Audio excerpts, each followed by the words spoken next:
That's the best start that you can have for the first podcast. You think? Just eh. Okay, I would cut it. I'm just saying I would cut it. Hello, everyone. Vendors here, and I'm This with. is Loose News Moose Goose. Yeah, and this is I Don't Know podcast because we don't know a lot of stuff but like to talk about it. And this is the first episode of our podcast series. And for those that don't know me, I am SFO mod creator of Grimhammer mods for Total War Warhammer 2. And Luz, please introduce yourself. Hello, friends. I am an SFO longtime moderator. Been playing it since the first game, and I'm also a Twitch streamer primarily. And I was a YouTuber, although it's been kind of just sitting there by itself for a little while now. It seems that you're doing much more stuff than I right now. Diversified aspects or something. Okay, but we are not here to introduce ourselves. In this first episode of podcast, we want to talk about Silent and the Fury and all free stuff that we are getting with this DLC on its release, so 14th of July. And we have a list, and we'll be talking about this list in a minute. But overall, before we start, impression, Luz, what are your impression about this free content that we are getting? This is the last update for Warhammer 2. The free content we are getting, I think they definitely loaded a lot of stuff into it, like a remarkable amount of stuff into it. We have stuff for vampires, we have stuff for the empires, a lot, like a lot for dwarves, and of course we have the Ogre Mercenaries, and the my favorite part are the changes to the Beastmen Legendary Lords and all that fun stuff. But that's more of the actual DLC, I guess. Yeah, I think that the best recommendation is that we want to make a podcast about it. There's so much content to talk about that we started a Yes, God, podcast. there is so much. Okay, I will start then. The first thing that they showed today on a Friday of the announcement of the trailer and the DLC, with more information, was the small reworks, like some legendary lords that never had their unique skill lines, because as all of you know, in Warhammer 1 and Warhammer 2, legendary lords have their unique skill lines, and some of them never had it for over 4 years right now, like Volkmar, Wulfric, Trog, Vlad, and Isabella, and Belagar also, and all of those are getting new skills. There's really not a lot of to talk about. I didn't saw any like game breaking effects in those. Not game breaking. A lot of them, or I say a lot. What I noticed was with Vlad, like his cloud of whatever ability was actually just kind of like hanging out in his skill tree somewhere, and they just moved it and placed it as like the stepping stone into his unique skills. He has some new stuff, but they are recycling some things. It feels like. Yeah, there is one skill that's called Warfare or something like that that increase acceleration. I saw it like on half of those lords. Yeah, yeah. Wayfair, I think, is was the one of them, right? Yeah, we shall see how it works because acceleration in game overall is a little gimmick because let's say unit have a movement of 3 but its acceleration would be 1, so it will mean that with this ability its acceleration it will be 3, so I think that won't be noticeable at all, that things like this would be noticeable only a cavalry units. I think infantry are Hmm. just way too slow to get any benefit from this new ability, but still, it's a cool that we are getting new abilities for free. I would be really happy if it ended up being much better than my expectations. And like an infantry unit you sent to chase after something with if it has Wayfarer, it can immediately pivot instead of like everyone slowly turns around to go back to the combat or something like that. I'm hoping it's something like that. We'll see. As I am modern, I know that acceleration is not working that way, like it Probably would not, but be. they're changing a lot for game three. Supposedly so in the Yeah, future. we will talk about those things also, like outdoors of changes that surprised us Oh yeah, a yeah, little yeah. bit. But what with the skills? Oh, there was a very interesting thing with Vampire Code's change. It was an homage to a person that passed away. That you were getting a starting hero that's named as the person that passed away. I'm not sure it was one of Um, the developers. Probably, I don't want to make a mistake here, but similar the thing that they made with Henry Cavill in High Elves DLC. It's a very cool thing to make someone immortal in that way in the game. Yeah, another another series. Who was it? I think it was Shadow of War. Had a legendary orc that would occasionally Yeah, come out and save your life whenever you're about to be killed.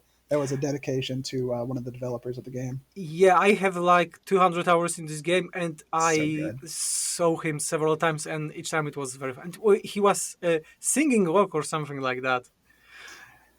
Oh yeah, he had I think he beat people down with a guitar Yeah, or the guitar lute. had like a giant blade on it. Yeah. Oh man, I kind of want to go play Shadow of War again after this.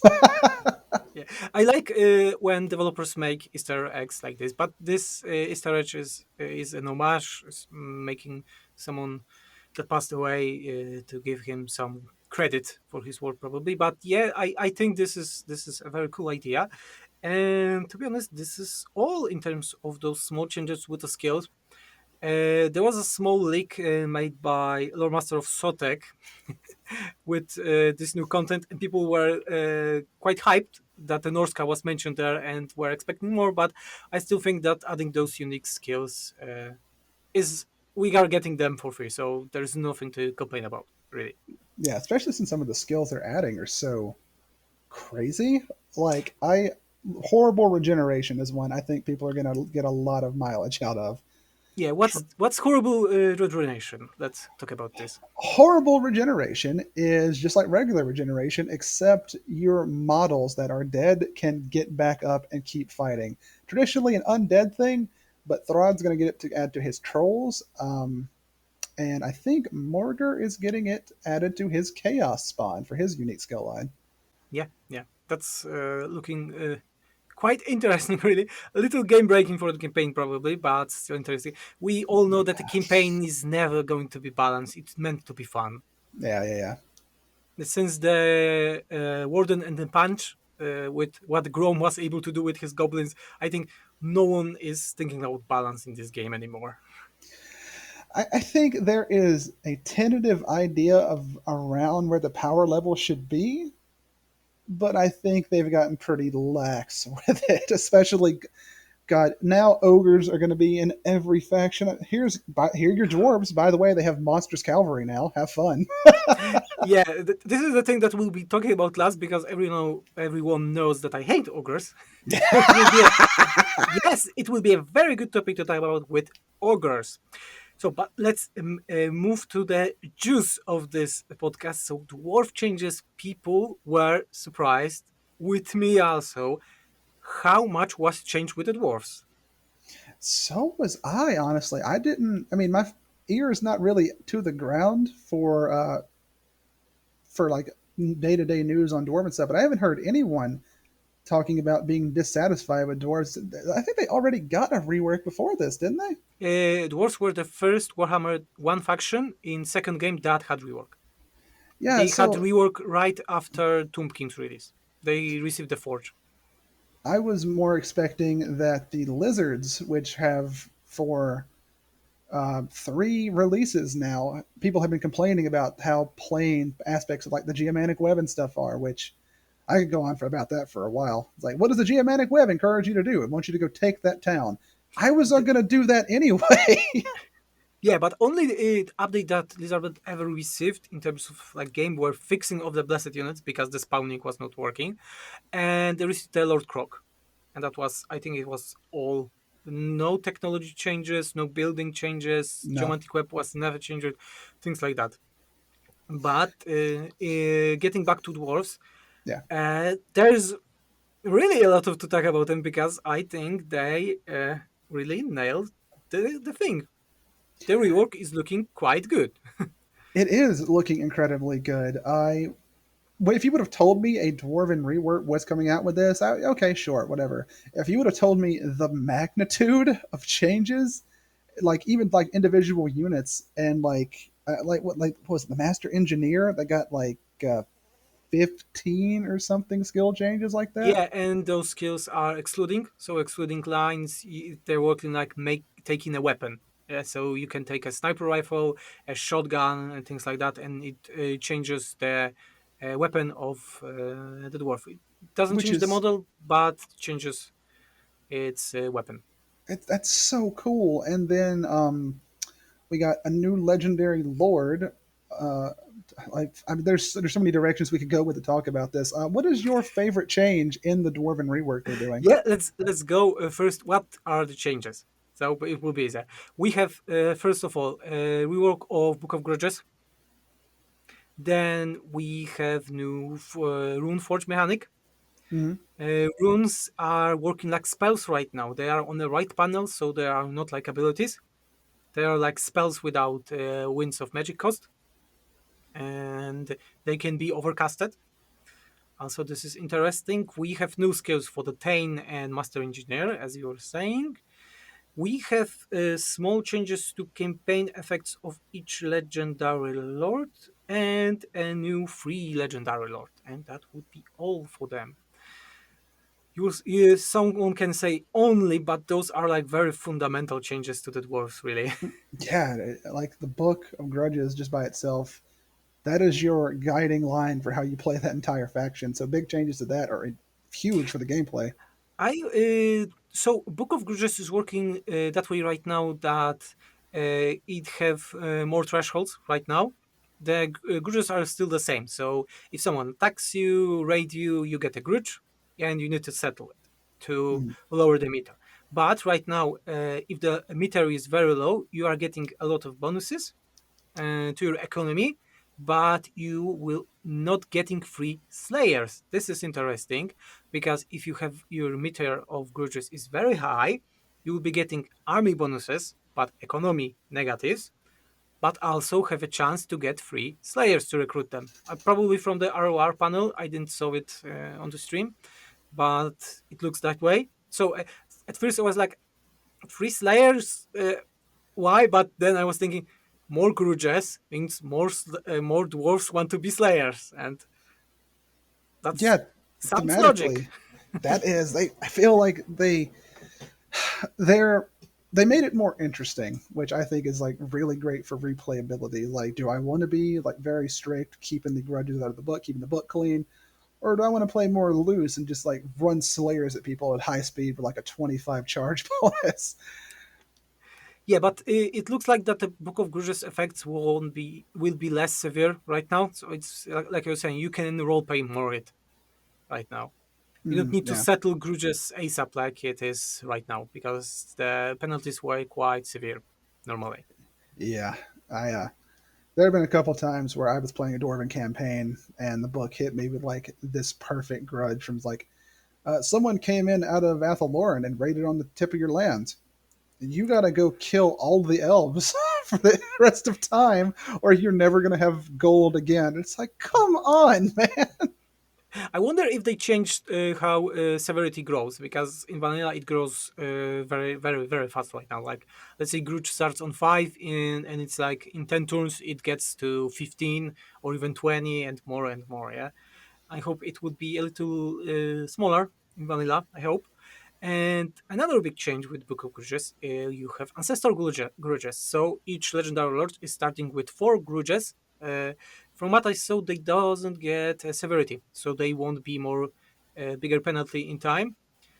But let's say they are permanent Grudges that you need to settle, and they are fit the specific Legendary Lord. Yeah, I really like the idea. Anything that adds more diversification to legendary lords to make them feel differently, have different objectives, anything like that. I love that for the gameplay. I wonder. I don't know if it's in the game right now because I haven't played dwarves in so long. Whenever you confederate them, I would actually really enjoy it if you took on their grudges and could solve them. I don't like it. I'm a person that likes when specific mechanics for legendary lords stay on their campaign. So you have a way to replay the game, yeah, a reason to do it.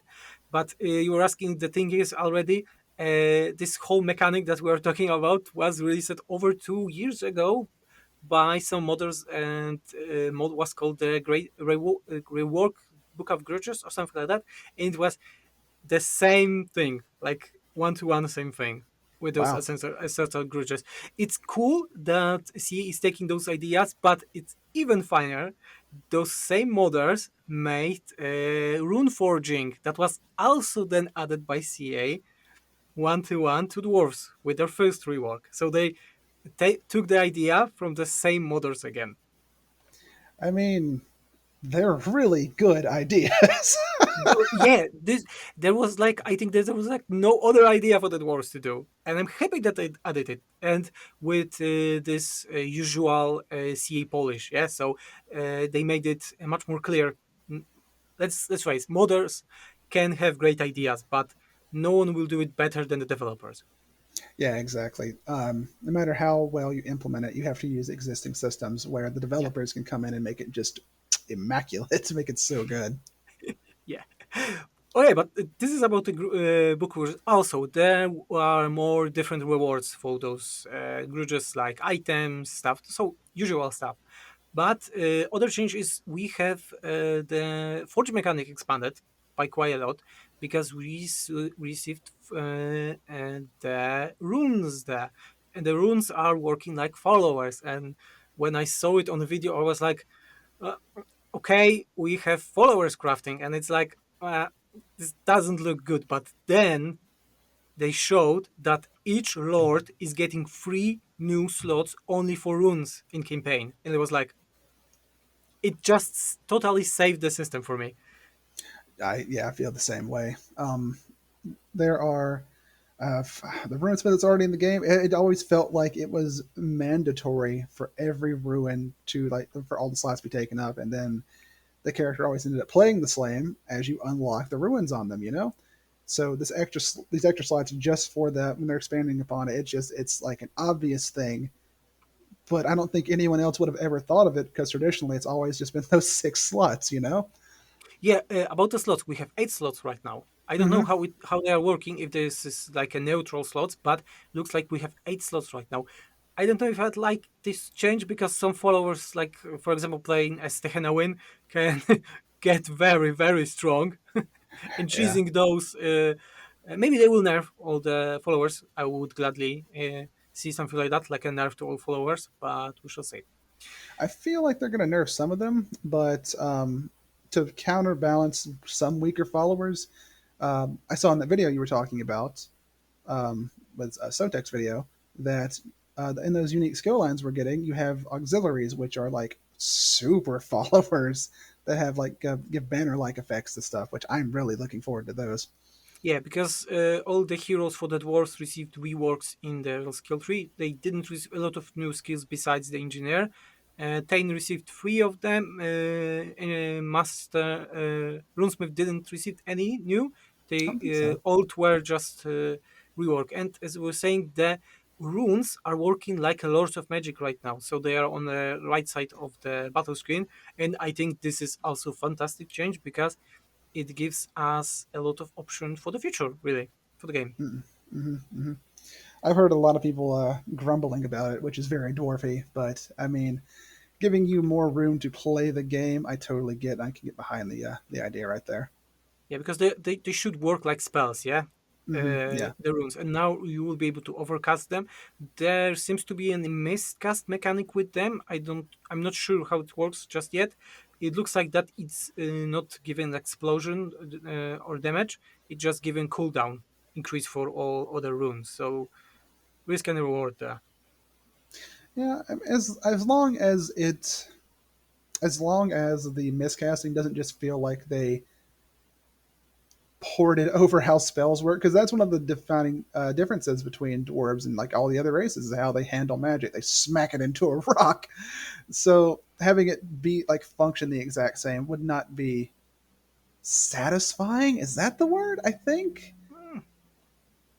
But I can. But is mechanically having like a drawback to try and making your spell more powerful, like maybe you break the rune and have to forge a new one on the battlefield. I don't know. Just don't We make need it to remember explode. it's free.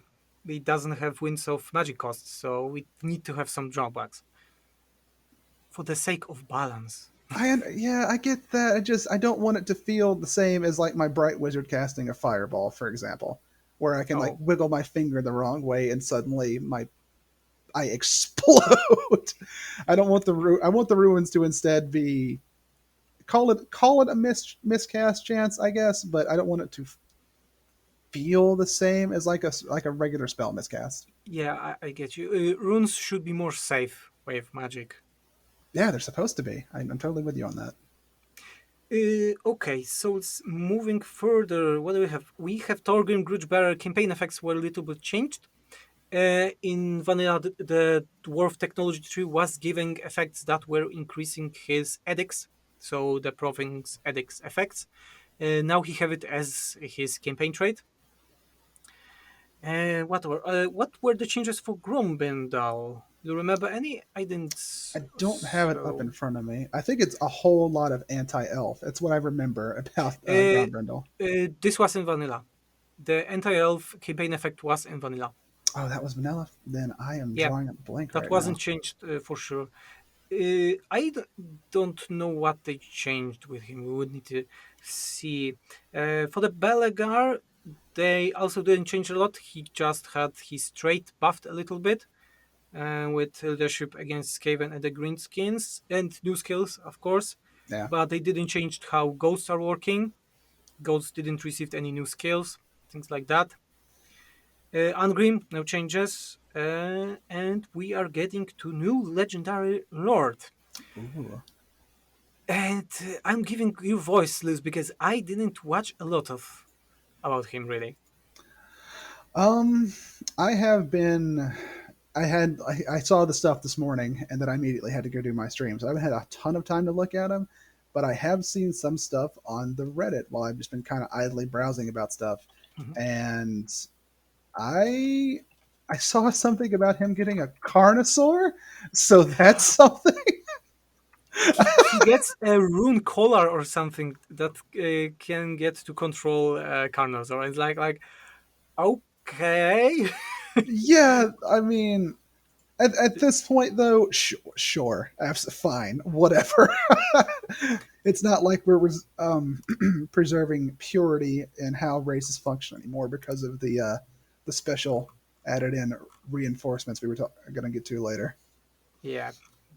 Okay, I'm looking that he gets. First of all, he starts in Southland in Mortal Empires, and he's a part of Lustria Ball in Vortex campaign. We need Ugh. more lords in Lustria, of course, It, always. okay, sure. They are always needed out there, so you should not complain about it. It's okay. I'm looking on the rune, the forge, and he have own panel. He have own panel. The first panel is his new panel, Mhm. and looks like that he's getting new campaign mechanic that looks like a DLC level mechanic for me, because he need to go around the world and find some artifacts, and using them he can forge new stuff like keepsake of Gazul favored, so summon a unique ancestor hero. Ratok scholar of bestial control, so this unique Carnosaur, some weapons, etc. So he for getting missions, so getting to specific location, he just get new stuff from Forge Mechanic. I think for a free lord, it's enough. I mean, for a free lord, that's I would go so far as to say it's a lot, honestly. Not that I'm complaining, it's just wow, the amount of stuff they're giving us for free is dang. I go back to Gorok and Croak, and I'm just like, yeah, about like that level. Yeah. Gorok was maybe less okay because Gorok was just having Croak, the Croak that every other legendary lord for Learman also had. Yeah, So that's fair. I would compare more to Drycha and Imrik because they were great Oh free god, yes, legendary lord. I didn't even think about Emmerich. Yeah, oh yeah. Which kind of this makes me think about. It almost to me feels like they are buffing up the dwarves for game three, so that the chaos dwarves compared to the original ones, the originals don't feel as or just don't feel worse than playing the chaos dwarves. You know what I mean? Yeah, I feel it. We also forget that there are some building changes to the dwarves. Oh, I did So forget. they removed a lot of building requirements for the units. I to be honest, I'm not a huge fan of this change. I like that dwarves were this like last faction that required a lot of buildings because they're a faction that are settlers mostly. They don't move from place to place, and all their equipment need very good forges. But we shall see. As you were saying, it's they just want to buff them. It looks like. Hmm. As long as they preserve the what am I trying to say? The idea of being a dwarf, which to me has always been slow to change and make decisions and just like be like very defensively minded and stuff like that. Going back to the Great Book of Grudges, that's part of the reason I didn't play dwarves a lot is because the severity of the grudges was so much that I was like, I gotta go right now, constantly. I had plans, now I gotta head this direction instead. And I, that's not how I wanted to play dwarves. I have entirely different opinion because I think I had the most hours as dwarves in Warhammer 1 at least, and I like how turtle faction it is. You Oh, turtle yourself to victory. Like every battle felt like it's a defensive battle. You were corner map yourself and just wait for the enemy.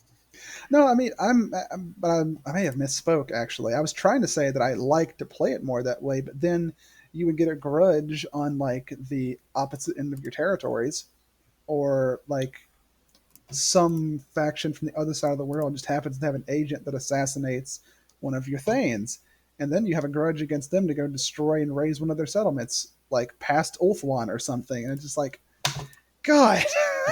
Yeah, and it links to the thing that I was saying. The severity of grudges were increasing way too fast.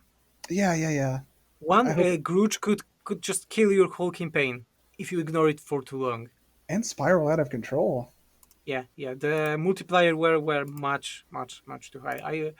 I won't go into the tables to look how it is in vanilla, but I remember it's like on maximum it was like uh, multiplied 20 times, something like that. It were just crazy. Yeah, it was Oh my that God. crazy. It was 10 or 20 multiplier. So from 5 you were able to get to 50. No, thank you. Not a fan. Yeah, yeah, way too much. Is there anything more about the dwarves we should talk about? I'm looking on Is my there? I there is notes. one tiny thing. This is more of like a thing that has not happened. They moved our man, the Slayer King, to his own special spot. I really hope at some point Grombrindle ends up able to move out of, you know, No, in Ungrim had his starting location changed ages ago. what now? You're talking about Ungrim?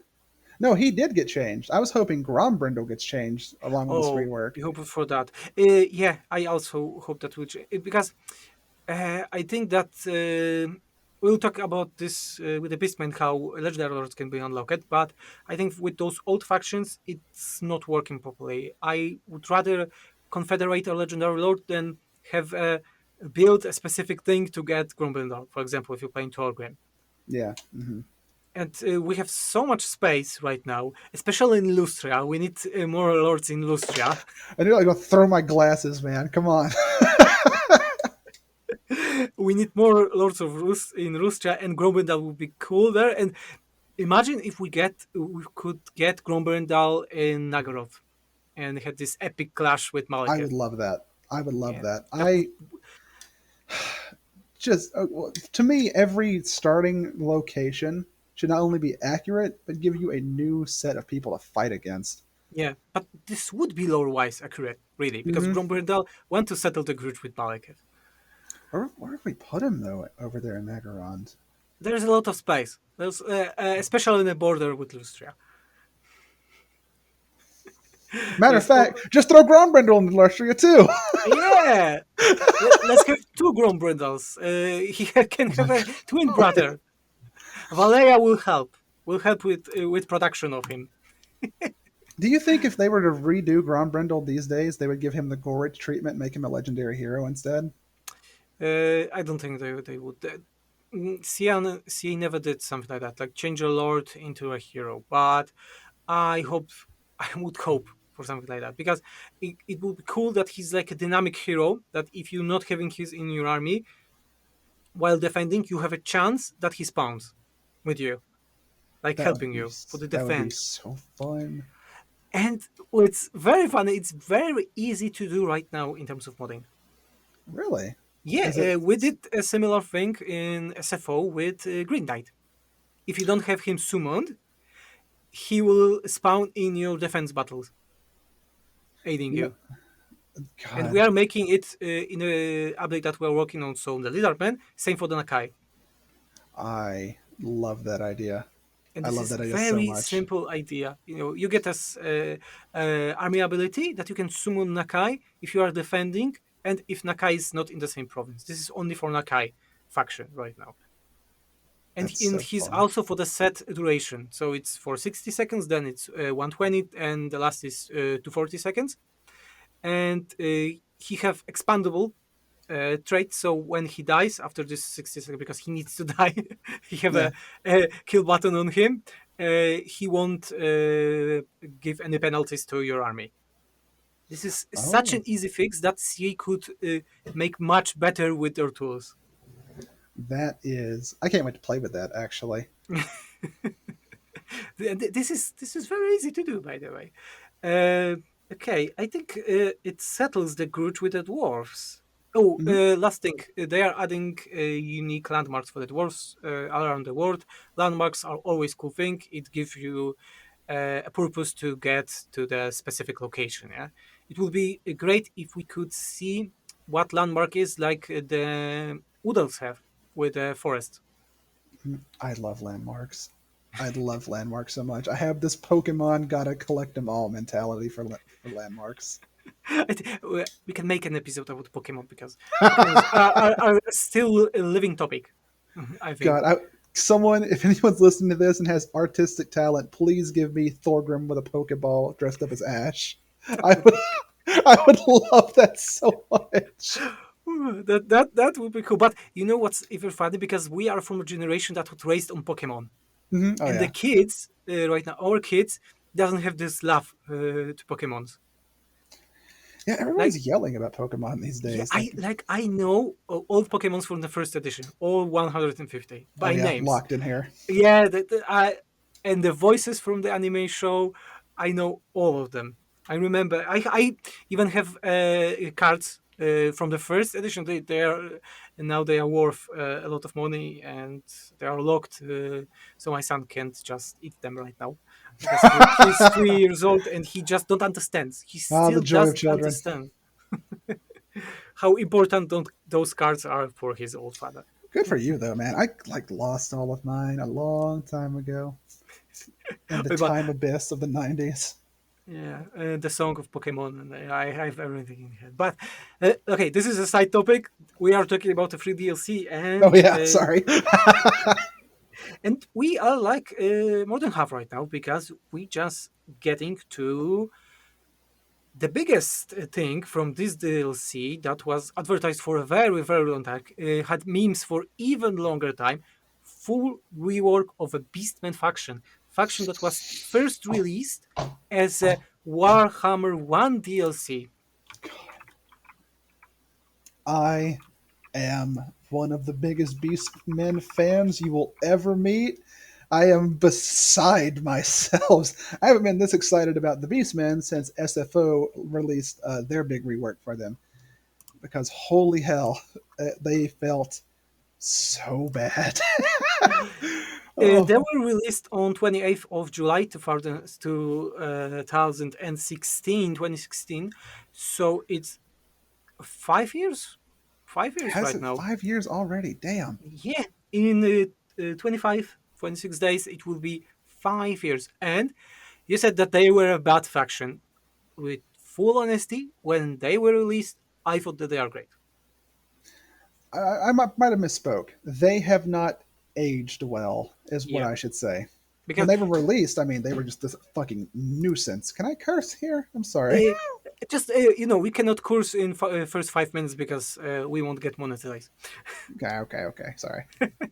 But it's like over half hour right now. So, but Beastmen were released and they had mini campaign in Warhammer 1. And Which was I so think, good.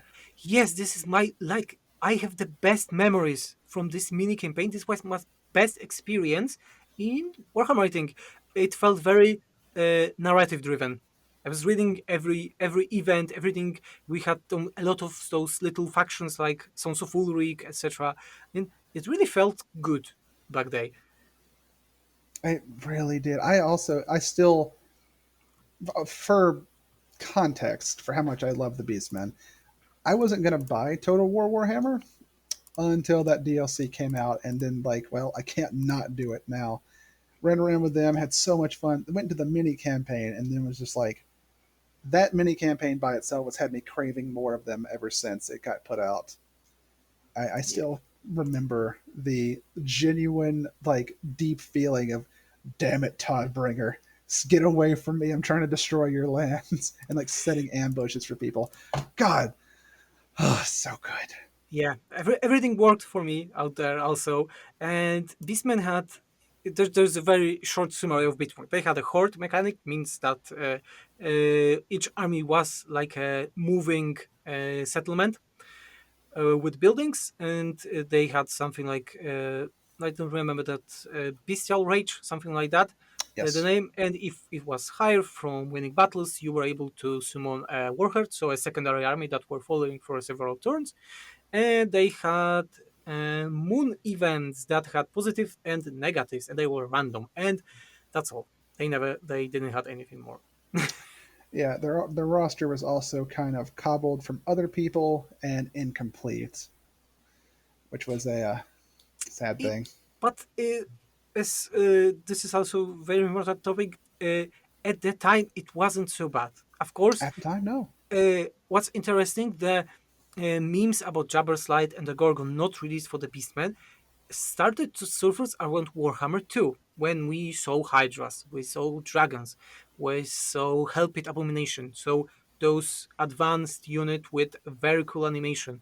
But when in the time of release of Beastmen, I don't remember people saying that this is a bad content, like a bad content. It You aged don't, because they it weren't. it aged poorly, as you said. They aged very poorly, and I was really hoping that CA will just come someday and fully rework them. And we have a full rework. So, Luz, as you are our first Beastman lover in this community and the podcast, just tell us a summary of what we are getting. All right. Only free stuff. No, we are not talking about the DLC. Only free Okay. stuff. Not talking about the headliner from the DLC. I do believe, as a part of the free LC update, we are getting big legendary lord changes, biggins, for Morgar, Kazrak, and Malagor, who are all getting their own skill tree lines. Some of them are absolutely amazing, and they still seem to be very thematic. The thing I'm most excited for is, I haven't seen this yet, but apparently Malagor is finally getting to use his wings. Yes, Malagor is flying, and he's flying similar to Blood Tester from Warhammer 3 Trailer. So Oh he's yeah, having whole landing animation, things like that, and he's looking dope as hell with those giant black wings that he finally learned to use. I'm so. I'm not. Oh my god. I'm like bored. I'm like, this is real emotion.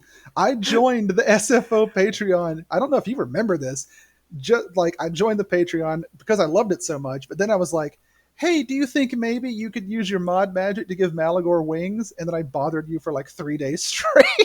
Yeah, I remember that. It wasn't possible at the time, but I know that Chaos Robbie was working on Flying Malagor, and it was quite easy to do. But Beastmen were quite meme. No one really cared about them, so no one Yeah. Yeah. did that. About Malagor, he's also getting two Lords of Magic, Beast and Wild, from what I saw. That is, yeah. I actually think they should spread that out and do that across like all of like the big name casters to give them the Malagor treatment, because that's just like Manfred, who has vampires and death for his two lords. Um, I think several other characters could take that, take Mm. a leaf out of that book Uh, and get an extra set. I think that they would need to change something with the engine, because right now, if you have a mixed lore of magic, like Teclis have, yeah, for example, you have Yeah, six spells, and all of many of those are from different lores. And if you have seven, it won't be like six in one and one in the second tab, it Hmm. all spreads. It would require to make each spell again in terms of tables and modding right now. That's why No. modders didn't make it, or making it very rarely, because it's really a lot of work to make it working right now. But those updates with the DLC are getting a lot of engine changes and table changes for the game right now. That's helping. So maybe it will be easier to do in future. But let's go. So Malagor is getting wings and Lord of Hmm. Magic. What's for the other? Well, Morgar is getting his own special skill tree, and actually, I think there's something else about Malagor where he has. It's either Malagor or Morgar has a raiding stance to where everyone in the province is taking attrition while they're there raiding. It's more good. Malagor is getting the I don't remember the name, the crow spell, the Feast of Crows, or from Yeah, the Laura Beast thing. uh, don't remember the thing, but he's getting a skill that allows him to have this as a passive around him. Oh my god. Yeah, the crows will be all time around him. It sounds OP as hell, and will Give me kill. this update. Oh my It will god. kill FPS for sure, but it's looking great. Oh The god. idea is simple, but it's working. This is I love with CA that as I said, modders can do a lot of things. They have great idea, can have great ideas, but CA ideas usually are simple and good. Yeah, it just the raw power of having the development tools. This is ability that was able to be done since Warhammer 1, really, but they just had an idea to do it. Modders tend to have a habit of overcomplicated things. I know this. Way too much. No. So let's see. Warrior is going to have that ruination stance where everyone gets attrition in the area, which makes sense because just being around him warps the land itself. Sadly, I he think don't explode. sadly, um, there is also. I think I mentioned this earlier. He's going to get horrible regeneration for Chaos Spawn. Ooh, and that is enormous for several reasons. Um, One, chaos spawn are useless. Yeah, Chaos Spawn need help, to be frank. So anything that they can get to buff him out, like even at the beginning of that tree, I believe he's getting what is it, Ardor of Fury, giving everything in his armor Primal Rage, which as long as they're above 50% leadership, gives them this huge buff. It's vanilla thing. It was always there. Well, he's but this is really good for Chaos. It's one of the reasons why he's so great for Chaos Spawn, is they don't have leadership, so they have that rage the entire time they're alive, and now they're regenerating and getting back up. So I just I play my Malagor really straight. I play it mixed Chaos Bomb with a bunch of other units, and this is just a huge, really exciting thing for me. Not Malagor, Warger, excuse me. For those that are listening and not watching, you can see Luz is crying right now. He has tears. Yeah. Really the biggest Beastman lover. Okay, what's for Kazrak then? Kazrak, I actually did not get to see. I was in the middle of doing that whenever someone hit me up and was like, Uh, stream. I didn't saw his skills. I just looked them very fast, but I saw that he's getting. Let me just say, his campaign effect is that he will have this new. How it's called, the new resource that beastmen are getting lowered Oh, for all Dread, unit right. capacity. How it's called? It's called Dread. I think you Oh, get dread. it in regard, like in relation to your blood grounds, which oh god, that's gonna be so Okay, fun. so Luz, tell us about the core changes. So Bloodgrounds, Dread, changes to Warheart. That's important also. Changes to war. Oh my god! All right, so big ones, Calm, big. calm. Take a deep breath, because I see horns getting out of your head right now, All right, and you slowing will it down. start moving in a minute. Whenever you take a settlement as beastmen, now you can like ruin it. You can do it before, which is like raise it. You can loot and raise it, or you can raise different type of raise a herdstone, and that the settlements, regions around the settlement are now your hunting grounds, your blood grounds. And the more powerful like these settlements are, the more difficult they are to take. So you get better rewards for taking them.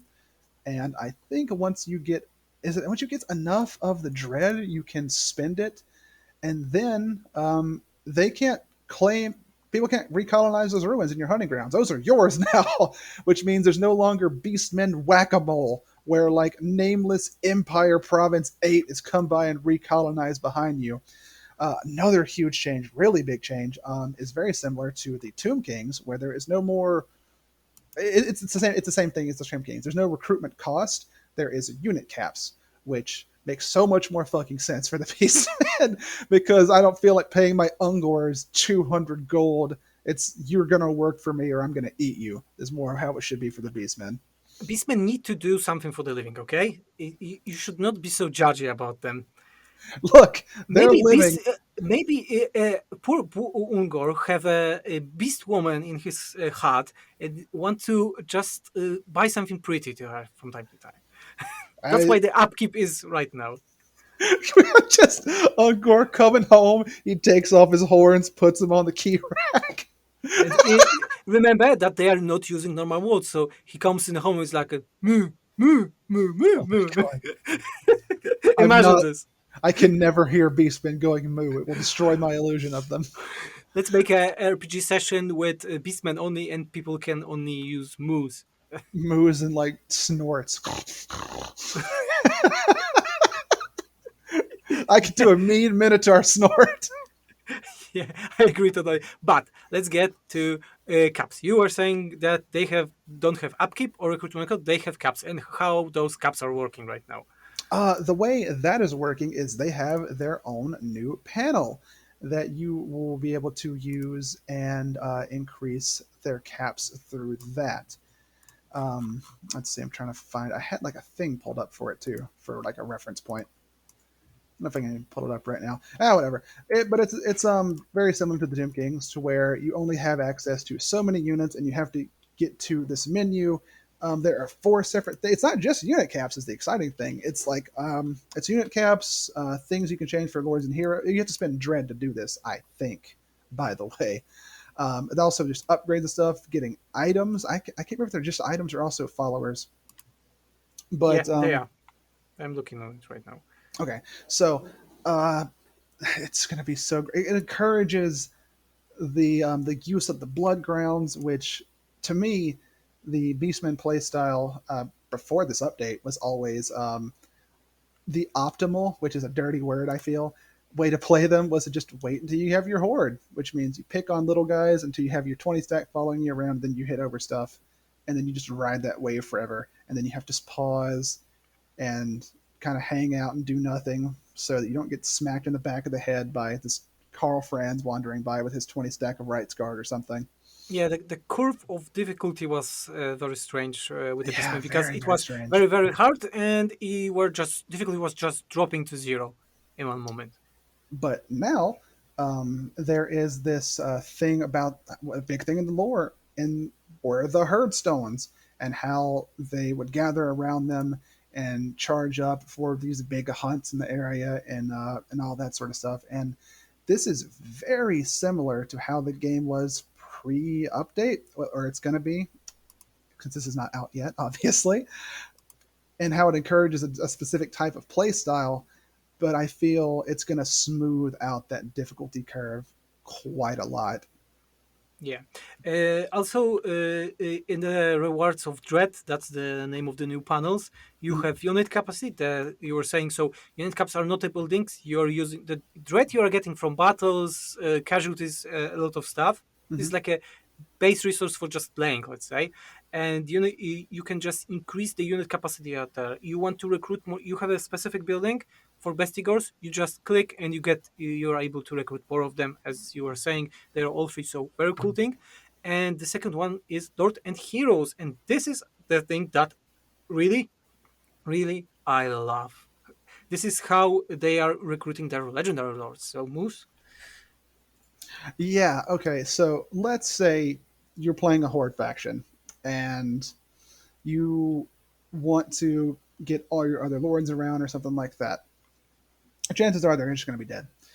Or you have to do like a weird task that forces you to get them way, way later on in the game and forces you to play a certain way to get to them, which, once you're playing a horde faction, you basically have the one settlement for a long time unless you want to splinter out and do other stuff. Now, screw that.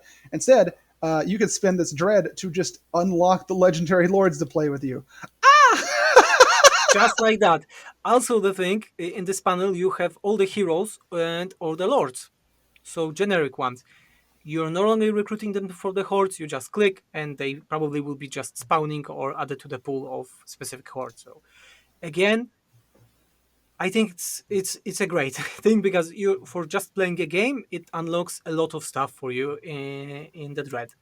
And the third panel in it is upgrades. We have several normal upgrades here, like army capacity. Oh, also they have army capacity right now, same as you were saying with the Doom Kings. uh, Doom Kings. Yeah, Mm-hmm. and the cool thing that I really love is the upgrade in the third panel for Dread. You can make that your new hordes are starting with higher main chain level. So the most important chain level for each horde, it really kills the tedious from upgrading those.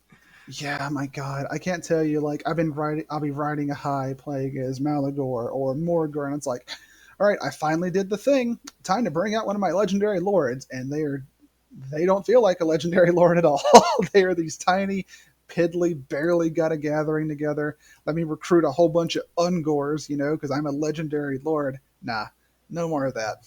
Yeah, this is great. There are other effects, like I was saying, army capacity, increased armor for lords and heroes, quite basic stuff, and some more cool, but we're not talking about all of them. And the last one are items, so you can just push weapons, armors, and I see also banners. There are a total of 10 of those, so not a lot, but they seems very powerful and just fitting. Mm-hmm. I'll be Okay, honest, I was more focused on like the lord and the unit cap changes. yeah. So I would say that the Dread panel is nothing to say that it's bad. It's No, just I a have no great panel. complaints. I have no complaints. Yeah, there is a complaint that I saw. I was very surprised, but more I'm thinking about it, more I think it's good. So technology tree, Luz, tell us about the technology tree changes. I have not gotten to see them because I had to cut off. For some reason I couldn't see the Kazrak stuff earlier, but I did see a screen. Hold on, I did see a screen of them, and the technology tree has been changed quite a lot. And I remember what the original technology tree was like, and it was awful to play around with. It was no fun. Very restrictive. It felt like. Yeah, but right now it feels that we have less technologies, but those technologies are unlocked for specific actions. Let's say, win 5 ambush battles, have 3 characters at rank 15, etc., etc. The effect seems to be small, like plus 10% movement speed, so normal effects, but the way they are unlocked is, I say, quite interesting. Really. Okay, I pulled up in front of me because I had stuff on the side right here. Like Okay, this I can one, send you the specific with the timeline on the Discord. is win 5 siege battles, and you get enemy siege holdout time gets reduced, and you get missile resistance during siege battles, stuff like that. I feel that these changes are incredible, but also bad because, as what I was saying earlier about a Mhm. game like this, that you want to have a lot of replayability, and this stuff is probably going to occur naturally as you play a campaign, so you don't have to seek it out. But I do feel there are going to be some that are going to be really irritating to get, like win 5 ambushes. You might not have. I mean, that's pretty luck based. Like Beast must have the ambushing stance, but if no one's running around, everyone's hiding in their cities. It's going to be tedious to get that technology. Okay, I agree because if those technologies would be like the old one, because the old one had you were picking where you want to start, yeah, Hmm. with Hmm. those small segments. But what you're saying right now, you are quite right because it's limiting you. I wasn't looking at it that way, but You are right. This technology is limiting right now, very limiting the player with their choices. Like I the don't. Dread had a lot of choices. Let's say in Dread you were just able to ignore caps and just get to the legendary loot ASAP or other effects. Yeah, but here, yeah, I agree. I think, and I think in that respect, having less technologies or having a lesser amount of technology does two things. It doesn't feel as bad whenever you're at turn whatever and most of your screen's not completely filled out because you haven't done X action. And also, with less technologies, there is less of an incentive to come up with more obscure actions you have to do. Like, you have to kill the Witch King in Nagarond with a pipe in the clubhouse, or something weird like that to unlock a strange technology. So I think There, having them small like this is pretty good. there is one like cure or wound five faction leaders. It will buff your primal fury for all units. This seems very powerful, but Mm. uh, kill or wound five faction leaders. Um, it's also based on luck a little bit. Yeah, it's like if Carl gets himself killed in the beginning of the game, well, that's one you're never going to get to. Yeah, okay, so this is a mixed bag. Okay, I understand you. This is also a thing that when I saw on stream was not sure about. The thing that we missed about Bloodgrounds, I'll just get back a little bit. Bloodgrounds you can build and the building have unit recruitment out there. Mhm. So this ruined settlement can be upgraded to tier 5 and have 4 building slots. I'm pretty okay with this. Yeah, Yeah, I I'm totally also. I glanced over that. And those Um, seems to be very normal effects like campaign movement, horde recruitment capacity, or ambush success chance in this. Uh, it's local armies like in vanilla. What does it mean? I don't know. If it's province I or the region. I have seen a lot of people actually complaining about this, saying that it's just wood elves or it's not very beast manny. But I completely disagree. The whole point of the Herdstone is like that's the central point of your hunting ground. You would be stockpiling things there. It just makes sense, and there's no reason that wood elves should have a monopoly on the "I have a tiny settlement" thing. Yeah, I'm totally fine with it. The game is so huge that some mechanics can be refined if just changed a little bit. Like Yeah. I'm fine with dwarves and tomb kings having a forge. I'm totally fine with this. Oh yeah, totally. They're both like in the lore. They're both I'll call it factions that are reputed for creating and doing incredible things. So, Yeah, of course, why I agree. not? Okay, let's go further because we are having almost an hour of this podcast, Oh, first whoops. podcast, and let's talk about an elephant in the room. So, this what's the new panel on the top? We have a bar on the top. This is the thing that I'm most excited, to be honest, Are you talking about with the with Beastmen. the Beastman thing? Yeah, they have a top bar. You didn't make the research loose again. Why don't you start out with this one? I want to hear your opinion. I've This is just the been talking about Beastman for.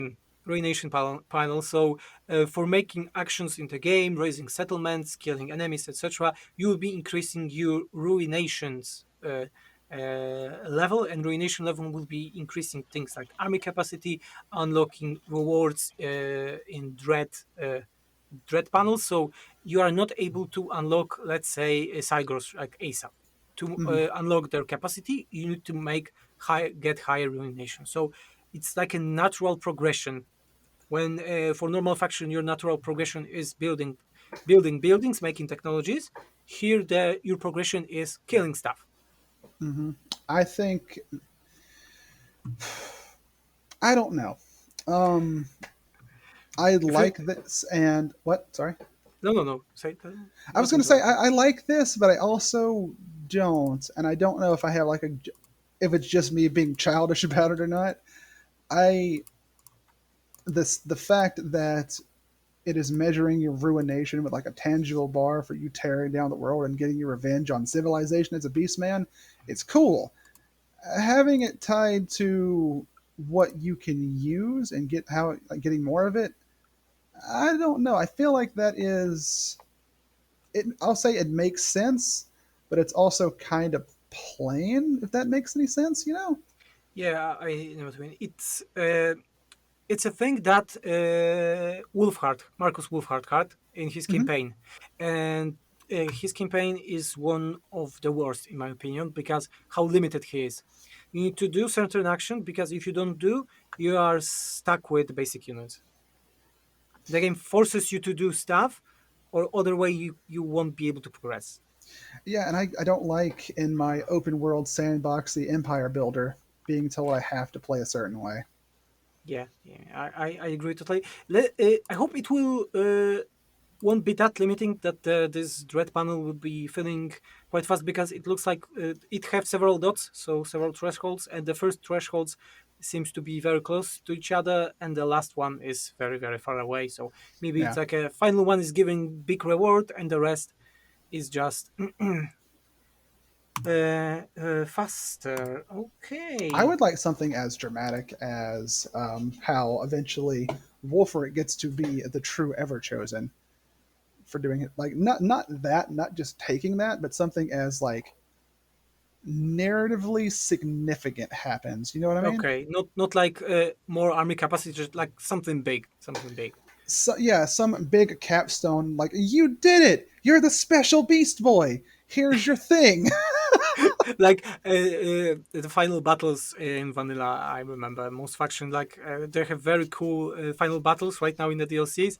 The Mhm. reward usually reward for is like you're getting 5,000 gold. Congratulations! Like what the Oh, fuck? What the fuck? I oh. want more. What Oh, happened? that is actually, man, the vortex rewards or something. I wish they would just move over in Immortal Empires in some capacity.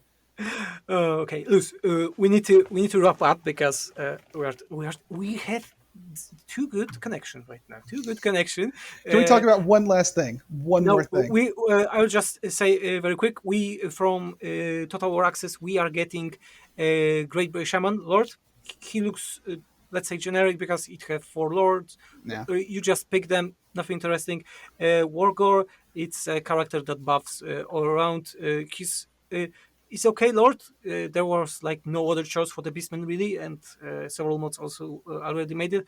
The only thing that I don't like his look because he looks like a generic Beastman. yeah. Basically, I was hoping that he will have a banner like the Constantine have in Warhammer 3. And yeah, that will be all for the free stuff for the Beastman. We'll be talking about the DLC in another episode because there is a lot of to talk about with Tarox, Oxyotl, etc. Okay, and let's talk. I know what you want to talk about. Yeah, you do. And thanks everyone for this first podcast No, episode. no, no, no, no. Let's talk about everyone's favorite big people, the Well, I'm ogres. tearing right now. I'm tearing right now. They're here. Welcome, everyone. The ogres into Warhammer. Wait, tell us what's with the ogres with this update. The ogres, as I understand it, after big battles with high casualties, very similar, I think, to Raising Dead with the vampires, are be little camps that'll pop up, and you can recruit ogres into your armies for really high upkeeps. But you get monstrous infantry and monstrous cavalry, and they are going to be a whole house. They're going to be so strong. And for some factions, it's not going to matter that much because they already have plentiful access to these things. But for some people, like dwarves, who are slow and don't get gyrocopters for a while, here you go. Here's Morn Riders or Morn Tusk or whatever they're called. I don't care. I just want to see the ogres running stuff down. Give me an animation where they drive by someone and pick them up and just eat them. Yeah, so we are receiving 5 ogre units that, as Sus just said, if there will be battles, sieges, etc. on maps, they will pop up like something similar to like Felix and Gore-Tex are. Mhm. So you just need to move there, and you are able to pick one of 3 tribes. And I think the first tribe have I don't remember. There's like a generic ones, so with Yeah. swords, moles. The second are like the pirates, so they have pistols, and the third one are those big cavalry swine things. I don't like ogres, so I'm not going to talk about the lore stuff like that. But overall, I think that system as it is looking good because it gives opportunity for Dogs of War in the future. But I'm afraid that it will break some roster lines that are right now in the game. Yep. Like you're saying, dwarves getting them are like, I feel it's too much. I'm a I person that I like limitations of factions. Yeah, operating within limitations leads to more creative gameplay. That's one of the big things about the dwarves. They are slow. You have to deal with stuff with shield walls and artillery and thunderers and stuff. Not even dwarves, but whole game. This is game about limited rosters, Oh really. yeah, just as an example. But and then you throw in, and because the ogres, this is a big thing. I thought they were going to just go to like the factions of order or like maybe some chaos factions. Nah, every faction in the game is going to be able to recruit ogres. That's nuts. Yeah, and I hope the event of getting them won't be too often. Yeah, I I read that it's going to be after battles, like these little camps are going to pop up, and you can interact with them to like recruit ogres or something to that effect. But And to me, what's the that just chance? Yeah. yeah, what's the chance? And also, it sounds like a game wide version of Raised Dead for the vampires, except only with ogres. Eh, this is even that I don't like ogres. I don't like them in a lore thing, but I think we can make a full episode about why I don't like ogres. So I can elaborate a lot about this idea, but I think there is this opportunity and the thing that I'm afraid of, like I was saying. I think that it can break the game balance like a lot, a feeling of the game, because woodels with ogres in one army, Yeah, uh, yeah, if it will pop up too often, it will be problematic. Opportunities that you can have mercenaries there, and if in the future they want dogs of war, great. But I think it should be limited to some factions. Like not all factions should be able to get ogres. Like not all factions should be able to get dogs of war. Like human mercenaries, etc. Because human mercenaries would not be fighting, let's say, for the lizard men. Yeah, that's exactly what I was going to say. Is there's no existing reason why lizards would interact with anybody except lizards. For just as an offhanded example, then there's a precedent for limitation already in the game with Gotrek and Felix.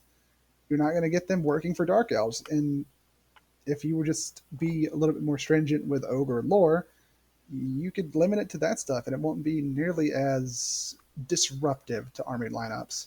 hmm yeah. Let's hope that their upkeep will be really, really high. Or other thing that could fix them, I think, would be that they are time limited in your armies. Let's say after 10 turns they vanish. That is not bad, I don't think, because That there's would be a. fixing a lot of problems with them. I mean, I don't want to make a lot of judgments before I even see how they operate, but the idea that what's coming is kind of. I mean, you've heard me talk about it so far.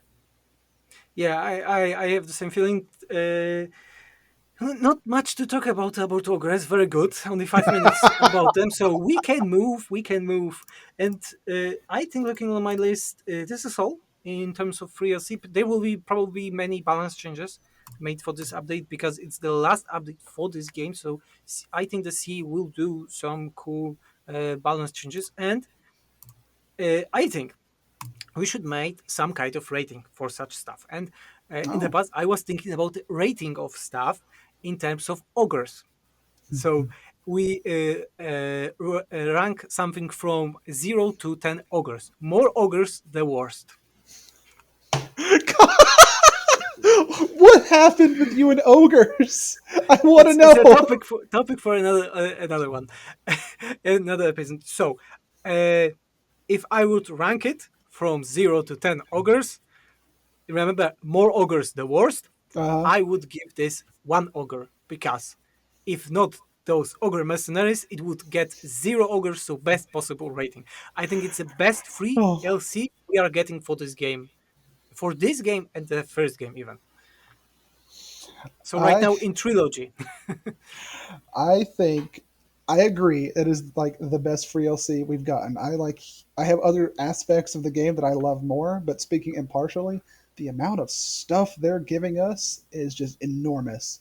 Plus, we can't forget the fact they're adding in the dedication to, I believe his name was Fred Voin, in the game is Fred von Loenstein. Yeah, And with the vampire count hero you're talking. just things like that. And I'm a kind of a sappy guy at heart. I am going to give it a full 0 ogres. Okay, Matter of that fact, was the first and the last episode of our podcast, at least with in that crew. where Okay, we have a final rating. We talk about everything we wanted. Next episode, we'll be talking about the DLC when we get more information about it. And the important thing that we'll be talking also is how we compare free LC to DLC. Because this is a topic that should be mentioned right now with those DLCs. How much content we are getting for free and how much content we are getting for paying for it right now. Mhm. And this is the thing that we'll be talking in the next episode. And I hope all of you like this way of us talking about stuff and hope we didn't bore you to death. You're not sleeping right now. And we would like to hear your thoughts about the free LC in the comments. And also, if you have any question, we may answer them in another podcast. And it was Venris. And Loose noose, moose goose. yeah, so see ya, everyone. Take care.